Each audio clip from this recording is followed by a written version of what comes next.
Hi, welcome. We've got Cody Sharp from Spring Valley High School with us today. Going to talk a little bit about his recruiting journey. Appreciate you being with us. Thank you for having me. Great.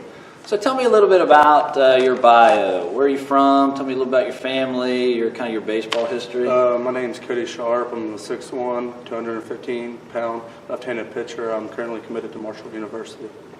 Great. So talk a little bit about your bio. So coming out of high school, you're a senior this year? Yeah. So what's kind of the list of accomplishments so far for you? Well, one of my main goals is to go to Division I, and that I haven't achieved that so far. Try to get All-State on the All-State team. I made it in football too. So those are some of the goals. So obviously the recruiting process is kind of a roller coaster ride. Yeah. There's ups and downs.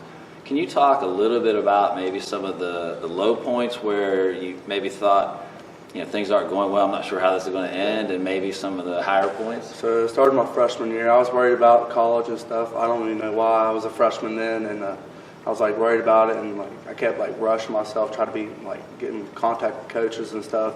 And so I just started relaxing about it my sophomore year, started pitching good, and so my sophomore summer, that's when I got seen in front of Miami Ohio's Coach Hayden, and I pitched at their place, and the next day he had me come up for a visit, and that's when they gave me a scholarship, and that's when the ball started rolling.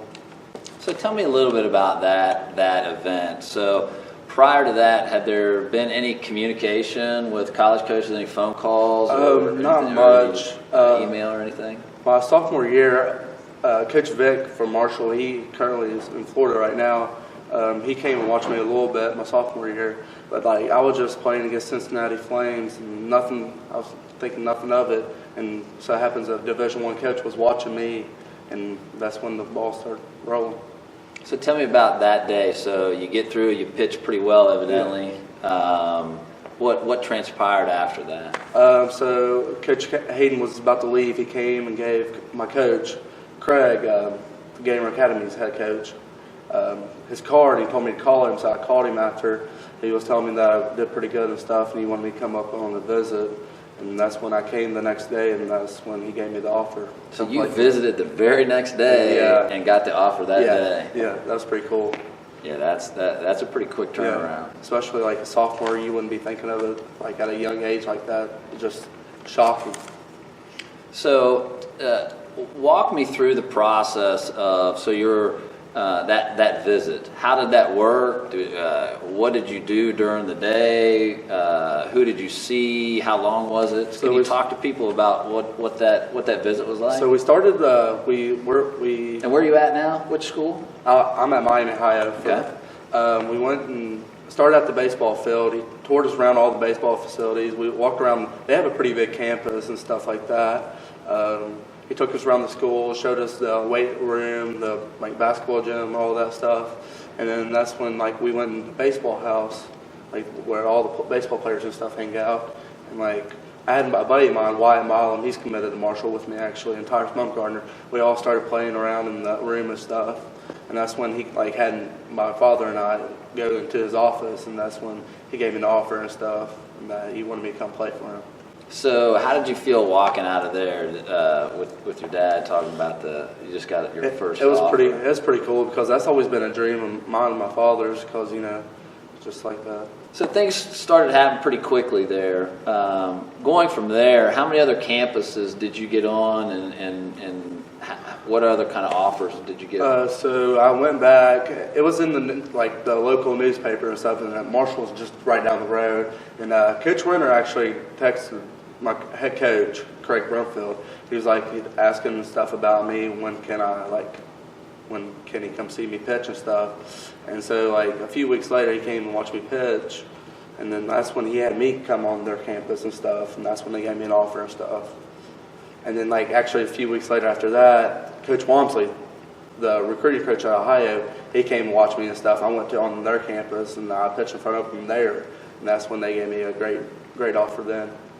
So talk to me about, as these offers are rolling in, What kind of pressure did you feel? Did you feel like, hey, were there time length? Did they say, hey, this offer's out there for a week or a month? Or, because you're still a sophomore in school at this time, right? Well, Coach Hayden, he told me just not to rush anything, choose what like I wanted to do and stuff. Kind of like Ohio, they kind of like put a little bit of pressure on me. They gave me like not a very like long enough time to like make a commitment and stuff.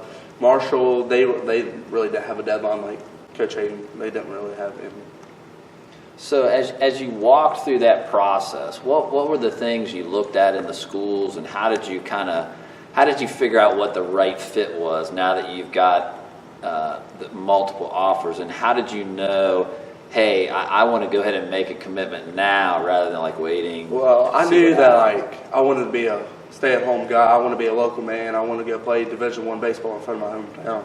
So when Marshall gave me that offer, I kind of knew that I wanted to stay in town and play right in front of my family and friends. So they were top. They were tops on the list. Yeah. So that's kind of cool because it doesn't happen very often where you get a nice offer from a school that's at the top of your list. Yeah, so it's pretty cool. Excellent.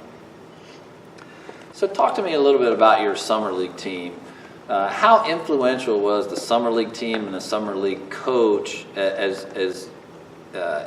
that recruiting process? Well, I think travel ball is a big help because like you have college coaches, they're in their season, they can't come and watch you whenever they want, and when it's summer ball, they can just come whenever they have time. So I think summer ball is a big help. Coach Brumfield, he had a big help in it. He got a hold of a lot of coaches for me. They came and watched me and stuff, so he's a big part of it. So which team did you play? Start your freshman year. So where did you play travel ball then, and then your sophomore year, where did you play travel? Who were your coaches? I played with Coach Brumfield. He's coached me my entire life, and he started up a travel organization about maybe like 4 or 5 years ago. I started playing as a freshman actually, and I played with him all the way up. And that's when the day I got my offer, I was on his team playing for him. And which team's that? Gamer Academy. Gamer Academy. So talk to me a little bit about that travel piece again.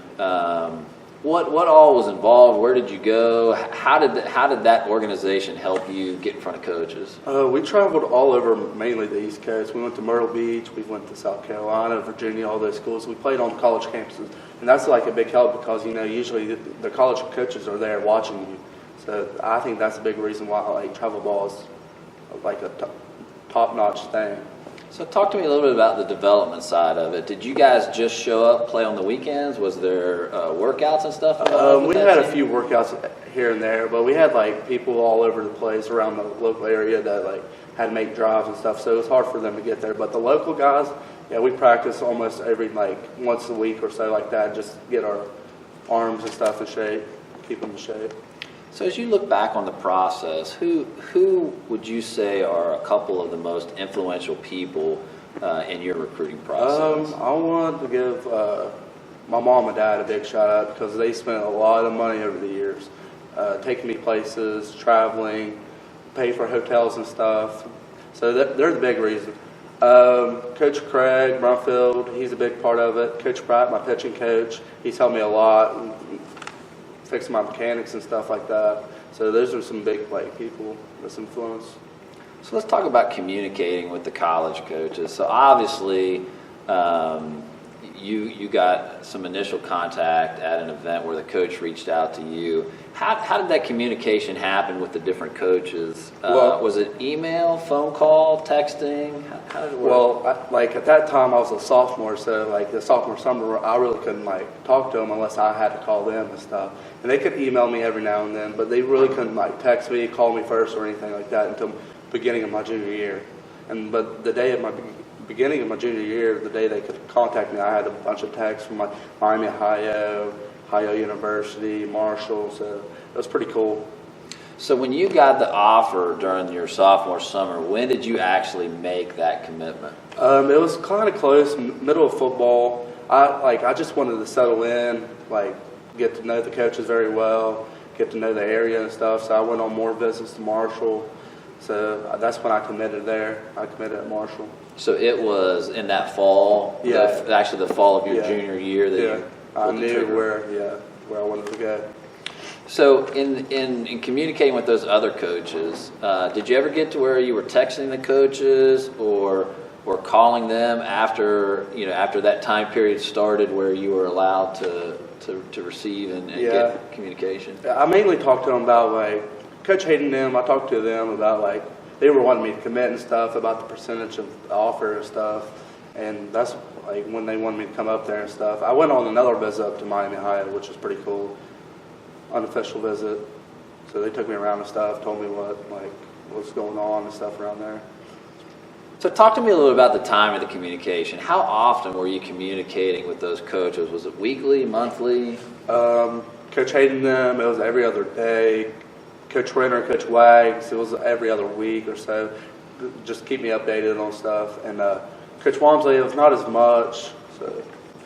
So in your recruiting journey, did you use a recruiting service, NCSA, Recruit Me? There's 1,000 of them out there. I went to a PBR camp my freshman or 8th grade year, but I mainly just try to put myself out there. I try to save the money, like instead of going to those camps, to go to actual college camps and stuff, so I can be seen in front of that college I want to be seen in front of.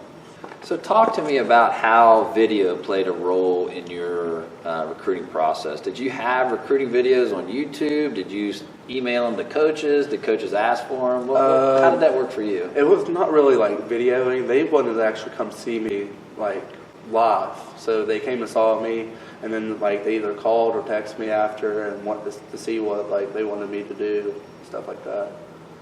So in your recruiting process, what about a profile? Did you have like an online profile somewhere that when coaches would call or talk, you say, hey, you can check out my profile on this page or that page? I didn't really have a profile then because like that PBR like profile I had, it was like 8th grade freshman year. It wasn't really updated and stuff. So like they just called me, asked about like all like details about myself and stuff like that.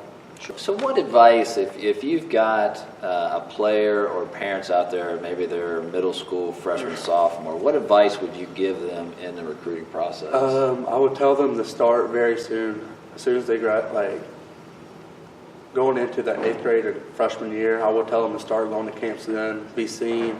Once you get your first offer, don't rush into it. To take your time to choose where you want to go. What other resources did you use? Who did you go to for advice? I mean, there's a lot of unknowns when you start down this recruiting road. A lot of rules, regulations, what you can and can't do. Where did you go for advice? Well, I have a lot of coaches that's coached me over the years. I've played Marshall baseball and stuff with Coach Pratt, Coach Brumfield, Coach Diamond, Steve Diamond. And I just talked to those guys, asked them about the recruiting process. They just told me, choose where I want to go, what fits me the best, and not to rush or make a commitment as soon as possible. So tell me, when was it that maybe a game, it could have been maybe real young, but when was it that you thought, hey, I might be able to play at the college level? It was actually that Cincinnati Flames game. I was playing really good. My velo was up pretty high, and I was having a lot of strikeouts that day. I was like, man, maybe I can go big time baseball, stuff like that. So talk to me a little bit about the skill set. You're a two-sport athlete, football and baseball. Talk to me a little bit about your measurables. What stands out to coaches? The velo. What else? They like how I can change my velocity. I can get up to 89 and I can drop it down to 82, stuff like that. They also like how I play football and stuff. I think football brings a different mentality to the mound because you're used to that big atmosphere and stuff like that.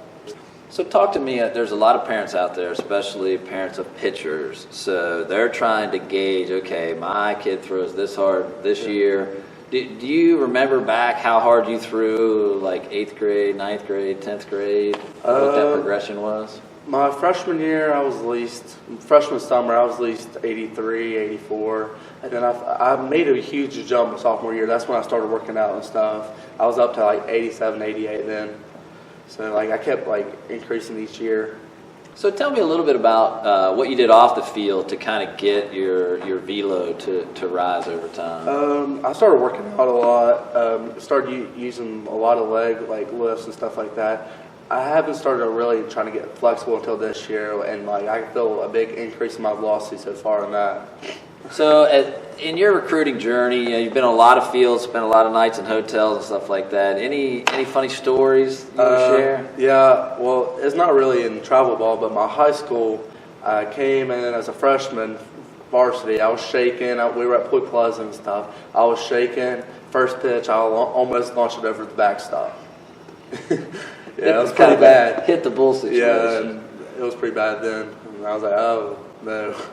You come a long way from there, right? It was a big difference. So as you're going through the process, you've got several different offers on the table. Tell me about visiting the schools and kind of how you weighed before you got the offer from Marshall, which is a school you wanted to go to. What was the thought process into how you're going to approach picking a school? It was mainly the academics. I just wanted to go somewhere where I can be. I want to be like chiropractor one day and stuff like that. So I kind of had to look at that. So that's really. Did that limit? Did you look at like what majors that the schools offered or what programs they had that could lead to that? Not really. I just looked at what's around the school and stuff. Like I didn't want to be around a bunch of distractions and stuff like that. Okay. This is one of the reasons why I chose Marshall. I can stay at home. Mom and Dad can be on my butt at all times. So obviously you're getting a lot of press. Things are going well. How do you handle the mental side of it as the pressure starts to build? You got multiple offers, coaches coming to see you. I mean, you got to perform every time out there. How do you handle the mental side? Just don't get caught up in social media. Don't get a big head. Just keep trusting yourself. Keep trusting the process, and you'll just be fine along the way. Good. So you mentioned social media. What kind of role did social media have in your recruiting process? Did you promote yourself on Twitter, Instagram? Was that a key factor? Yeah, because a lot of coaches follow the Twitter. So I posted my first one and a bunch of Coach Walmsley. That's when Coach Walmsley found out about me and stuff like that. That's when he can direct message me and stuff, ask for my information when he come see me and stuff. So I think social media is a big part of it, but also it can be a bad part because you get caught up in that, you start getting a big head and stuff. So it could be good or bad. So the Twitter side, that was actually how one of your communication change started. Yeah. You posted something and he reached out to you from that post. I think no matter what the offer is, you should post it because that gets the ball rolling. Once you get your first offer, it keeps going and going. Talk to me about social media. How did you use that strategically in the recruiting process to kind of generate more interest? I think you should post, say if you get an offer from a college, I think you should post it no matter what the percentage, if it's a walk-on or not, because that gets other college coaches seeing that you can play at their type of level. I think no matter what the offer is, you should post it. And in your experience, that posting actually got interest from another coach. Once you get get that, about that. Yeah. So I posted it, and that's when the other colleges knew I was kind of pretty good. So that's when they started contacting me and stuff, and that's when the ball kept rolling and rolling to where I wanted to be. So you mentioned your unofficial visit to Miami. Did you have other unofficial visits? Yeah, I took one to Ohio. I took one to Marshall. The one I took at Marshall, we met at the football facility. He showed us around the students where they all go in and get tutored and stuff. And we walked around the campus, stuff like that. He took us out to eat at Fat Patty's. We talked for a while then. I was probably one of the youngest recruits, so it's kind of pretty cool talking to older ones. Talk to them about the other schools they visited and stuff. And then after all that, he took me in the office, to his office, and we talked about percentages and stuff like that, if I'd play or not, as a freshman and stuff like that. It was pretty cool. It was a good time for me and my family. So on that trip, who else was with you? I want to say it was everyone in my family, my mom, my dad, my brother, sister. Coach Craig Brumfield, he was with me because he's pretty close with Coach Wag and stuff like that. So it was pretty cool. We were all in the office. He was just talking. Pretty fun time. So during that visit, you got to see the campus. Did you get to meet any of the other players? Were they on campus at the time?